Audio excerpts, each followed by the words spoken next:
This video goes out to Mastock Breed TBG139. Thank you so much for being my latest donator. And he wanted to see Clavinelo first of the Blessed Vampire build, which is pretty cool. It looks like there's a lot of hoops. At first, you have to attack with a vampire that's not a demon. It becomes a demon, and then when it dies, you get a 4/3 vampire demon. It's very wordy, very kind of. It sounds very convoluted. It's not too bad.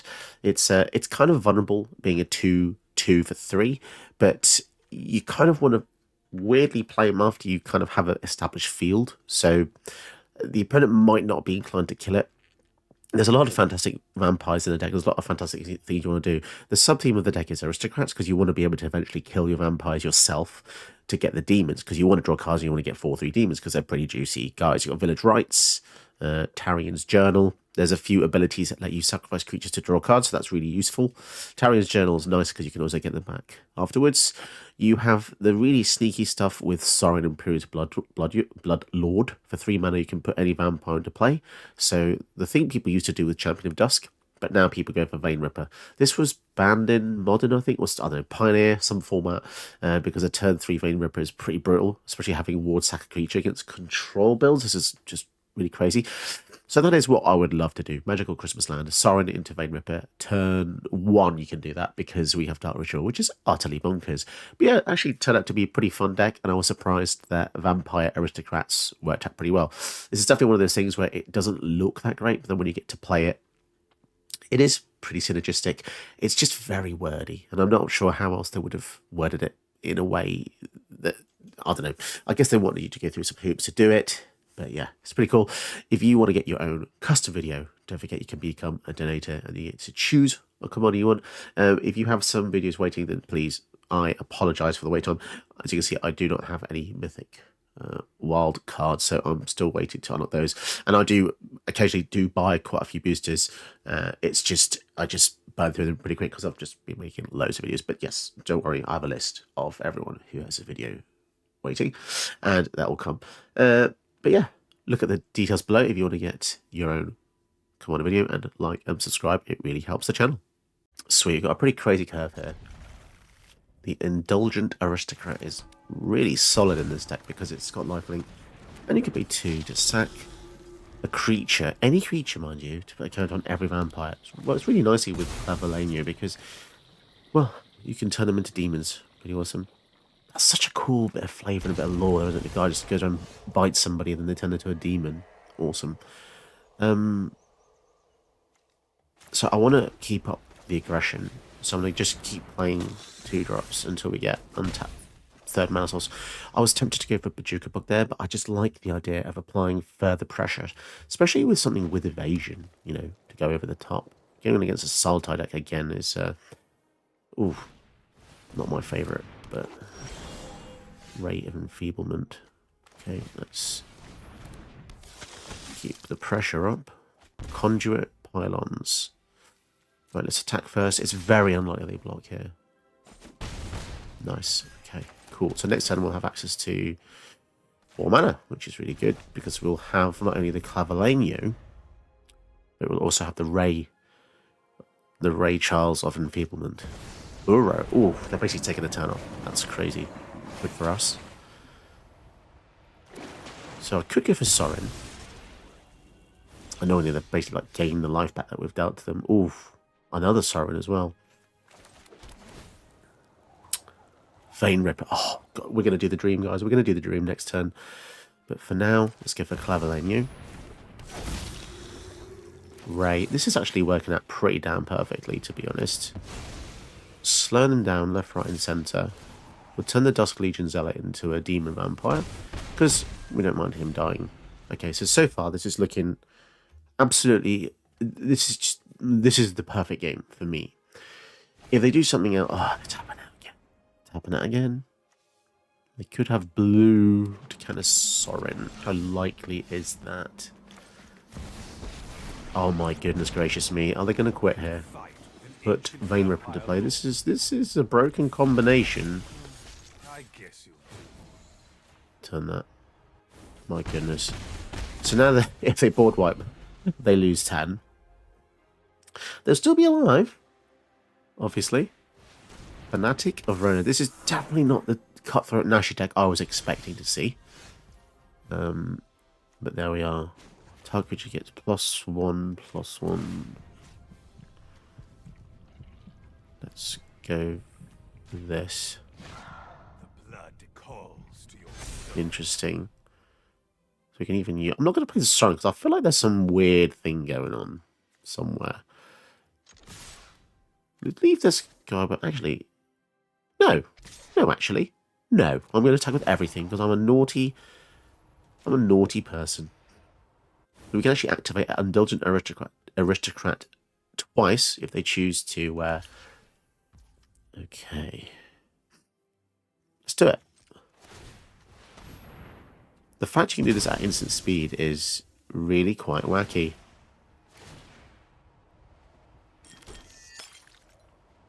Oh, they've got a response. What's your response going to be, bro? They're going to kill this? If they try and kill this, we can sacrifice it in response. And also, they lose a creature just for targeting this with a spell. Oh my goodness. This is the textbook Clavinelo gameplay I was hoping to show you all. My inner teacher is screaming right now. Looks like they're screaming as well. On the inside, of course. Because I can't hear them. Because bit of triumph. Ah, oh, beautiful. Oh, that felt tremendous. Thank you. Sweet. Okay. An okay starting hand here. Against Imara. Tappy, Convoky stuff. Vehicles, maybe crewing. Who knows? There's so many ways to tap a thing these days. Loyal Warhound is perfect when we're on the play. Although playing it on turn 2 probably isn't very good. We have to wait for turn 3, actually. Depending on what this next card is that we draw. Gatekeeper. A bit too slow. We already have the kill spell with the Elspeth's Nightmare anyway, so... But do you know what? I'm actually tempted to play this just to block the Imara. Like, we lose a bit of value. But now they have to spend a turn killing this. Otherwise, the attack is just not very viable. Unless they go for a vehicle, and then it's a bit annoying, but... Oh, okay. Invoke. When it enters, draft a card from Spellbook. Imara into Imara, not something you see every day. I'm trying to think which artwork. I still think the Mark Winters Imara artwork is far better. But she's used now, right? So we're going to kill the OG one there.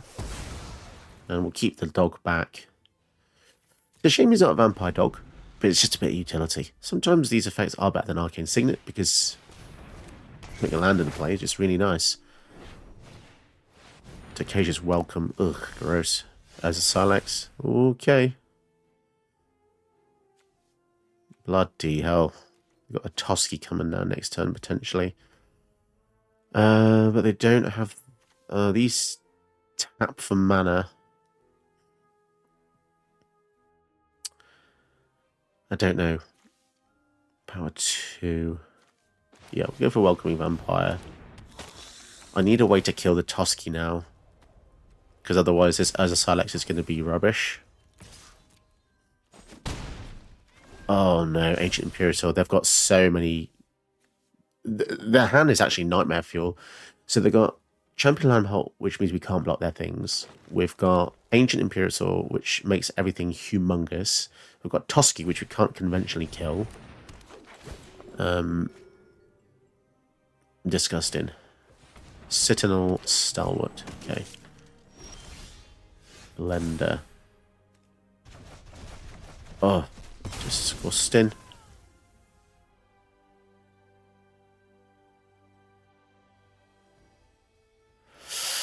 Oh, we're gonna... I think we basically have to go for the Silex here.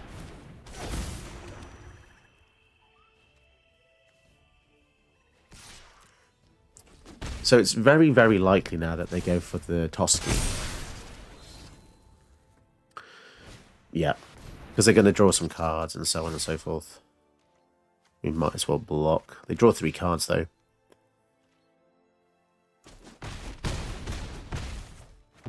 Oh, boy. They're indestructible as well, aren't they? Yeah.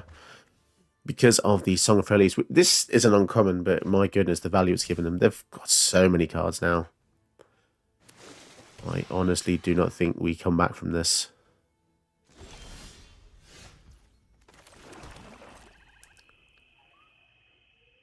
At least we get a Planeswalker out of this.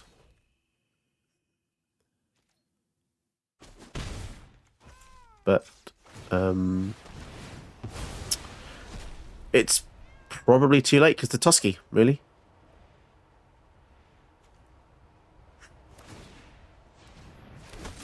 So they're going to draw an extra card.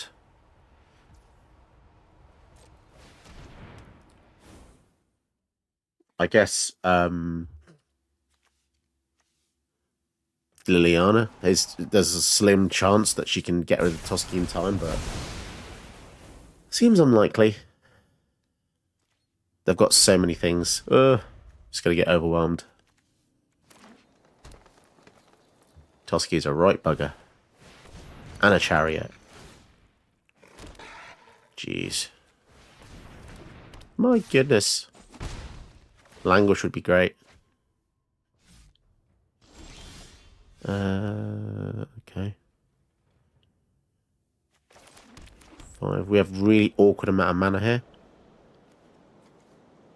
5. I'm just going to give it the Champion of Dusk, I guess.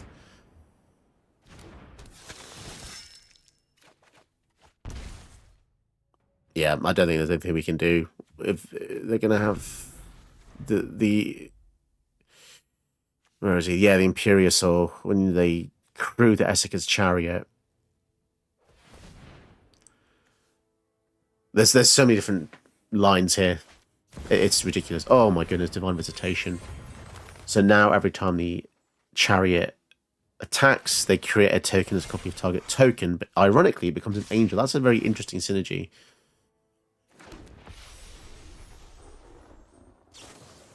And they have the Patriarch's Humiliation as well. Yeah, okay, we're just dead. Unless we get a planar cleansing. But even then, Tusky survives that. It's just... How can a squirrel be so powerful? Yeah. Cool. I'm going to quit. GG's. I kind of like this. Knight of the Ebon Legion is kind of awesome. Used to be a standard all-star, this did, in the Vampires build. Back in the day. In M20 standard. Hard to believe this was like 5 years ago now. Pretty sure they used to... This used to dominate quite a bit. Oh, I can't play the bloody cards. Right, okay. This actually works out pretty nicely as well, because next turn we can go for Sorry, this guy's such a tongue twister. I'm not Spanish speaking. Clavinelo, I believe. Attack with the Knight. Turn him into a demon. I don't know. They can interrupt this at any point, of course. They've got some lands there. Can I do this? Only as a sorcery. Okay. Yeah. I'm happy to do that here. We also get ourselves 2 cards, actually. I think it's one for the activated ability and one for when that dies. And we get a land, which is pretty nice. Elspeth's Nightmare can kill a creature power 2 or less, and Glob has power 2 or less. So if we kill the Glob there... Ooh, what's that? Discard that, return a land. What the hell? Discard it, return a land from your graveyard to the battlefield tap. So that's basically a 2 mana ramp spell, which is quite rife these days, but yeah. That's pretty awesome, actually. Especially with how many fetch lands are in the format. Duskmorton has some pretty push cards. There's a cycle of creatures that when they die, they become enchantments. There's a lot of scary things. There's a new cycle of Titans, which is just absurd, because they can come down cheaper, so they're fast Titans. My prediction is, if they play the Glob and we kill it with the Elspeth's Nightmare, they may concede. I don't know. I just get that feeling. Or maybe not. I just feel like this is a lot of weight, a lot of pressure on them. But they are a Salto player. So, target attacking vampire that isn't a demon becomes a demon. So he can himself also get the trigger. So it's kind of like a deterrent. I almost said detergent though. Destroy it. Wow, okay, they dedicated that entire turn to killing our commander. So it just shows how much respect they have for Clavinelo. Although I feel like, what the hell? And they have a grief as well. I don't agree that this should be in the format. There's just so many free spells in the game. It's really, really quite crazy. They probably take the Eelsmith's Nightmare, because this kills their commander. Yeah, okay. God damn it. They did go down or reanimate. Jeez. Okay. Feel quite behind now, even though that technically we are kind of ahead, but yeah, it just feels like a lot happened there. Although I shouldn't be too upset. They just, yeah, 2 cards to get rid of one of our cards. I guess the rate is, it doesn't really work in their favor. But it also goes to show how aggressive they are. Like, did they really have to do that then? Did they have to, I don't know. Toxic Deluge. Let's just go for the first 2. If we've got Deluge in our hand, it's probably unlikely that we deploy some other creature there for 3.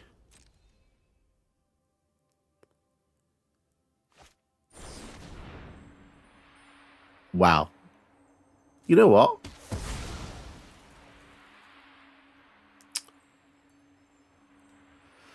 That is a hyper... They're kind of splurging all their cards. I'm a little bit thrown off by this, to be honest. I'm not really sure. I'm just going to go for Urza Silex. They don't know we have the Toxic Deluge. So they might dedicate a spell to killing the Silex. Because they might not... You know, if they play the Glab here, then they're at risk of us using this. But, see, here's the thing. They don't know we have a backup kill spell that isn't the Silex. And a Dryad. Wow, this Toxic Deluge is going to hit hard.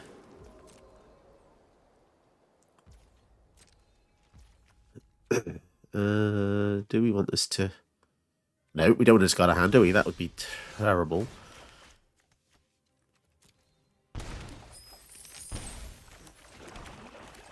So Deluge, 1, 2, 3, 4.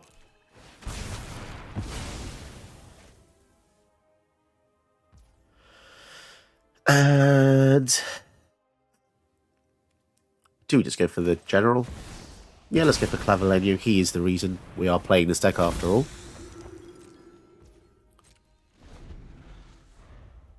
Maybe it would have been better to give something else, to be honest, but yeah, because now he can't really attack very safely into the Glab. Let's just take it easy with our life here. Kick this guy, make them sack the Glab. If they have a counterspell for this, we just use the swords. This is just an example of a really nice addition to the deck, because it comes in, it does its thing, and now we don't really care about it.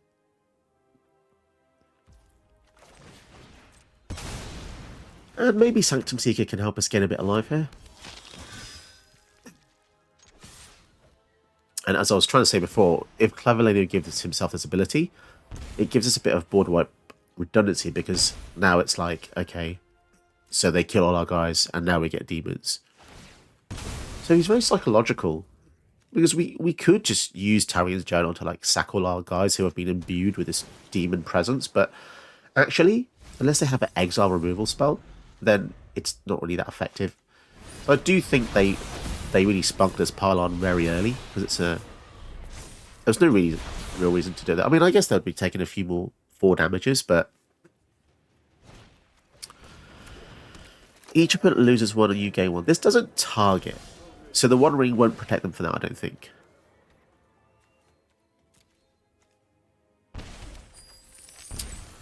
Right, let's just see.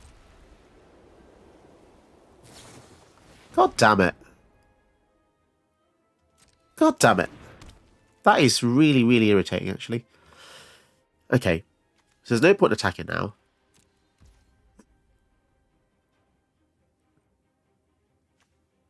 I don't really want to reveal the Bloodletter yet. Let's just go for the Champion of Dusk. Okay. We're down to 8. Yeah, we actually should have attacked because of his ability that makes... Yeah, that was foolish of us. Oh, okay. Sorin can help us do some extort. This isn't even the good I mean, silverware. they're at 10. They're going to have to get a board wipe here. The power of the One Ring is really insane. Like, they've just drawn 3 cards. Valgavoth. So we have to sacrifice 3 non-land permanents to get rid of that. Jeez. I think we just use the Silex, right? But that does mean they get to keep the One Ring because it's indestructible.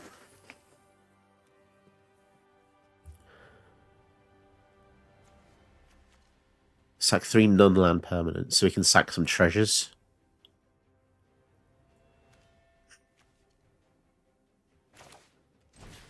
We get a bat here. I'm actually going to extort.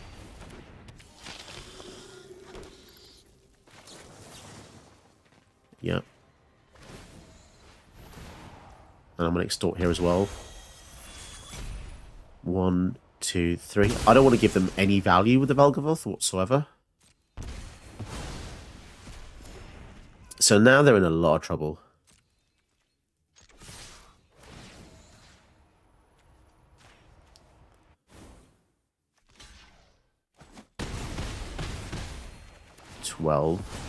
He flips.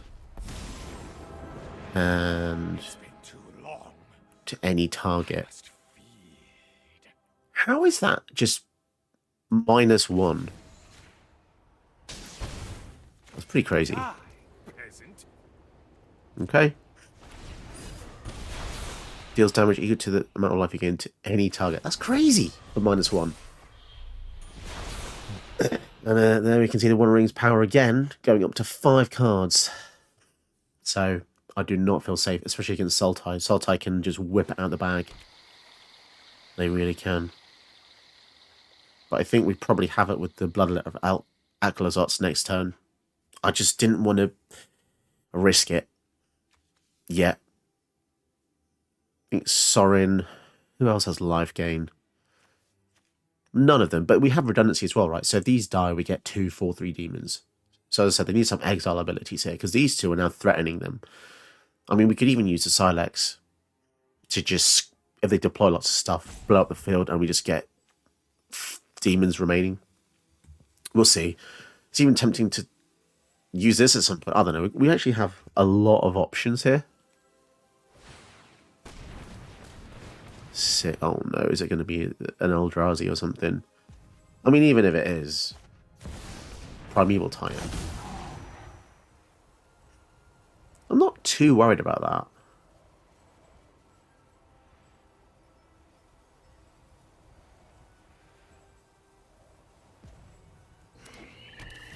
What land did they get? Ugh. Another One Ring. So apparently the flavour of the One Ring is to clone the One Ring.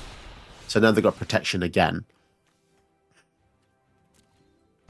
I really want to test this. So protection player. Target opponent. Okay, so that does target.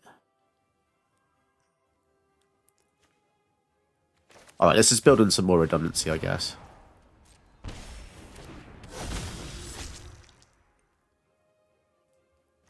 So now they board wipe.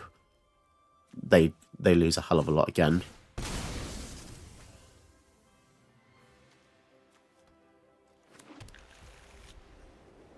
I'm going to sack... Oh, activate only as a sorcery. That's so irritating. I guess we'll do it. Just so we can draw a card.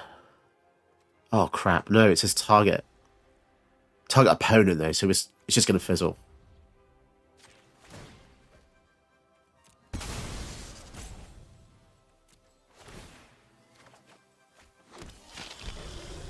Okay, bit of triumph.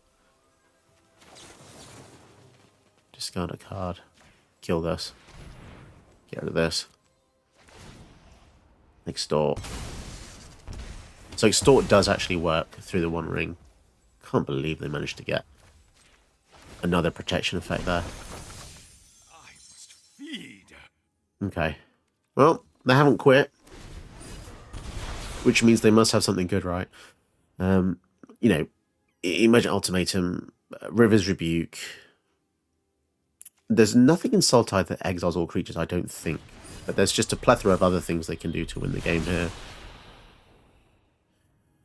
Ultimate a Planeswalker immediately with the Ultimatum. But yeah, they're essentially going to have to get rid of the Vein Ripper first if they do want a board wipe.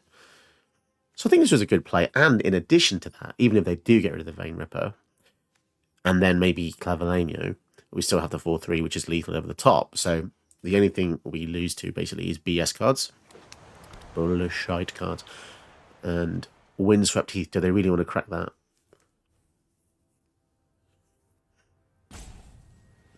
The Shifting Woodland can become something in the graveyard. Oh god, what can that become? Copy of target permanent in your graveyard. So that can actually become the One Ring. That is so weird flavor. So the One Ring, oh no way. They actually had the ultimatum. Okay. Well, that sucks. It sucks because they're probably going to get stuff that just doesn't interact with us. Yeah, it's annoying because I've also lost a creative today. It's just boring, you know? It really is. It's in addition to the boredom, it's people just take so long. I just want to do cool things with a vampire deck. I really don't think Mark Rosewater. If I could transfer my memory to Mark Rosewater or whoever's in charge of R&D at Wizards and give them all of my memories I've ever had facing all these cards like this, I honestly don't think they would say it was a fun time. You know? Choose a card to be shuffled. Well, they're not having appropriate. So they can have a Grizzlebrand that they can't use, and they can have a Shieldred that they can synergize something, I guess. Interesting. So I get Grizzlebrand in as some way because it has a lifelink. 1, 2, 3, 4, 5. But yeah, as I was saying, if I was to give them all of my data in my head somehow, all my game data that I've ever had, all the experiences I've ever had against these boring win cons, I don't think they would like it. You know, so they must have something incredible because they're going to 3 and they've got 5 mana up.